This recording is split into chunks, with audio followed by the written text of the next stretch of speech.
जैन साथियों, आज team India के आंदोलन का चौथा दिन है।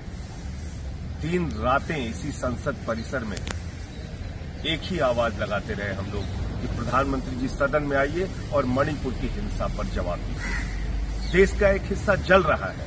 महिलाओं के साथ बलात्कार की घटनाएं हो रही हैं, दरिंदगी हो रही है, हैवानियत हो रही है, छोटे छोटे बच्चों का कत्ल हो रहा है, लोग रिलीफ कैंप्स में रहने के लिए मजबूर हैं। लेकिन देखा प्रधानमंत्री जी को आपने क्या क्या बयान दे रहे हैं। इंडिया की तुलना आतंकवादी संगठन से कर रहे हैं। और कल उनका एक बयान आता है, प्रधानमंत्री जी कह रहे हैं 24 में दोबारा हम सत्ता में आएंगे। प्रधानमंत्री जी थोड़ी तो संवेदनशीलता दिखाइए, थोड़ा तो दर्द अपने मन में दिखाइए।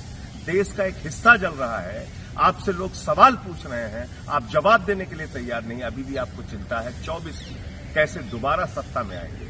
मैं इस देश के लोगों से कहना चाहता हूं, हाथ जोड़कर आपसे विनती करना चाहता हूं, सोचिए जरा, एक ऐसा व्यक्ति जो एक हिस्सा देश का जलता रहे और उसको सत्ता की भूख सताती रहे, दोबारा सत्ता में आने की चिंता सताती रहे, वो आपका रखवाला कैसे हो सकता है? वो आपको सुरक्षा कैसे दे सकता है? देश के प्रधानमंत्री पर मुझे चंद लाइनें याद आती हैं। अगर माहौल जहरीला हो जाए तो जानो बदन को खतरा है। माली खुद नोच डाले फूलों को तो चमन को खतरा है।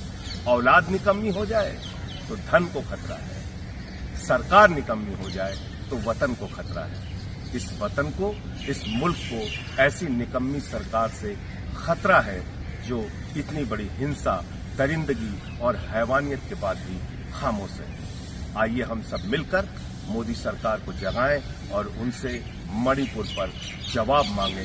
मणिपुर में शांति बहाली होनी ही चाहिए। वो हमारे देश का एक ऐसा अंग है जो बॉर्डर स्टेट है और वहां शांति और अमन की सख्त जरूरत है। हम सबको मिलकर मणिपुर के साथ खड़ा होना है। जय हिंद। जैन साथियों, आज टीम इंडिया के आंदोलन का चौथा दिन है। 3 रातें इसी संसद परिसर में एक ही आवाज लगाते रहे हम लोग कि प्रधानमंत्री जी सदन में आइए और मणिपुर की हिंसा पर जवाब दीजिए। देश का एक हिस्सा जल रहा है। महिलाओं के साथ बलात्कार की घटनाएं हो रही हैं, दरिंदगी हो रही है, हैवानियत हो रही है, छोटे छोटे बच्चों का कत्ल हो रहा है, लोग रिलीफ कैंप्स में रहने के लिए मजबूर हैं। लेकिन देखा प्रधानमंत्री जी को आपने क्या क्या बयान दे रहे हैं। इंडिया की तुलना आतंकवादी संगठन से कर रहे हैं। और कल उनका एक बयान आता है, प्रधानमंत्री जी कह रहे हैं 24 में दोबारा हम सत्ता में आएंगे। प्रधानमंत्री जी थोड़ी तो संवेदनशीलता दिखाइए, थोड़ा तो दर्द अपने मन में दिखाइए। देश का एक हिस्सा जल रहा है, आपसे लोग सवाल पूछ रहे हैं, आप जवाब देने के लिए तैयार नहीं। अभी भी आपको चिंता है 24 की, कैसे दोबारा सत्ता में आएंगे।